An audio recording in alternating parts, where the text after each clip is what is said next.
এবারে বইমেলা আগের বারের চেয়ে একটু গোছানো। টুথপেস্টের টিউবের মতো টিপ দিলাম আর লেখা হয়ে গেল, এমন হয় না। মেধা আর চর্চা, এটার কোনো বিকল্প নাই। কোটি মানুষের আস্থার ভালোবাসায় 11 বারের মতো দেশের 1 নম্বর রেফ্রিজারেটর ব্র্যান্ড ওয়ালটন। আমি তাদের কাছে সাবরিনা, তারা আমাকে ভালোবাসে, তারা আমাকে অন্য চোখেই দেখে। হ্যাঁ, তো তাদের কাছে আমি খুবই সাধারণ। এই বিষয়টা আমি জানি না কতটুকু ইম্প্যাক্ট ফেলবে, বা এই বিষয়টা তো অন্য বিষয়, কিন্তু সাবরিনা তাদের কাছে তাদের সাবরিনাই, যা ছিলাম তাই আছে।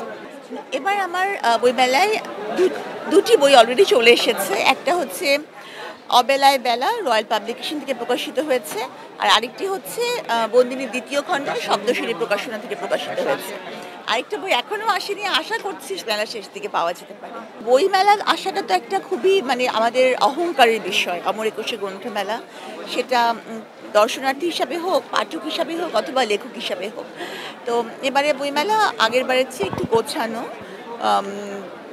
দোকানের সংখ্যা বৃদ্ধি পেয়েছে, স্টলের সংখ্যা বৃদ্ধি পেয়েছে, কিন্তু কিন্তু বেশ গোছানো, পরিচ্ছন্ন, এবং আইন শৃঙ্খলা বাহিনীর তৎপরতাও অনেক বেশি, এটা দেখতে পাচ্ছি। আসলে মেলার প্রথম দিকে তো দর্শনার্থী বেশি, ক্রেতা কম থাকে, পরবর্তীতে ক্রেতা বাড়ে। তো আমরা দেখেছি যে 14 তারিখের পর থেকে ক্রেতা বেশ রাজনৈতিক একটা আদর্শ প্রত্যেকটা মানুষই ধারণ করে। হ্যাঁ, তো আমি আগে সরকারি চাকরিতে ছিলাম, প্রত্যক্ষভাবে রাজনীতি করা আমার পক্ষে সম্ভব ছিল না।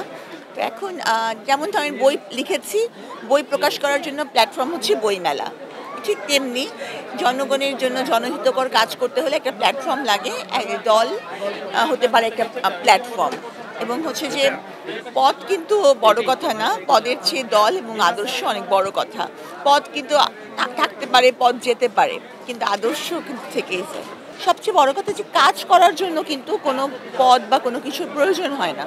হ্যাঁ, আমি কাজ করে যাব। প্রত্যেকটা মানুষই একটা রাজনৈতিক আদর্শকে ধারণ করে, প্রত্যেকের ব্যক্তিগত আদর্শ থাকে, এবং সেই হিসাব থেকে আমি ধারণ করলে আমি কাজ করে যাব। তারপর দেখা যাক, আমি তো আর নির্বাচন করছি না। চিকিৎসকরা সবসময় একটু নিভৃতচারী হয়। যেমন আমি অপারেশন করি, অপারেশন থিয়েটারে কার্ডিয়াক সার্জারি, আমি নিশ্চয়ই হার্টের অপারেশন ক্যামেরার সামনে করতে পারবো না। এই জন্য মানুষের সাথে আমার ইন্টারাকশন কম হবে, ইন্টারাকশন হবে আমার রোগীদের সাথে এবং রোগীর আত্মীয় স্বজনের সাথে। কিন্তু বই লিখলে সে বইটা যে কোনো মানুষ পড়তে পারবেন, একটা ইন্টারাকশন হয়। তবে আমার কার্ডিয়াক সার্জারিটা জীবন মরণের সাথে একেবারে ওতপ্রোতভাবে জড়িত। একটা মানুষ যখন ওটি টেবিলে আসছে, তখন জানে না সে ওটি টেবিল থেকে সে বেঁচে ফিরবে কিনা। কারণ হচ্ছে যে একটা কার্ডিয়াক সার্জারি, হার্টের অপারেশন, এটা অনেক বড় অপারেশন। তো দুটা কাজই। আবার লেখাও এমন যে লেখা কিন্তু চাইলেই লেখা যায় না। টুথপেস্টের টিউবের মতো টিপ দিলাম আর লেখা হয়ে গেল, এমন হয় না। যেমন আমার এই যেটা ছাত্র জনতার আন্দোলন নিয়ে বইটা, এই বইটা আমি এখনও লিখেই শেষ করতে পারছি না। তো আমার মনে হয় দুইটাই কঠিন, এবং দুইটাই হচ্ছে একটা সৃষ্টির আনন্দ।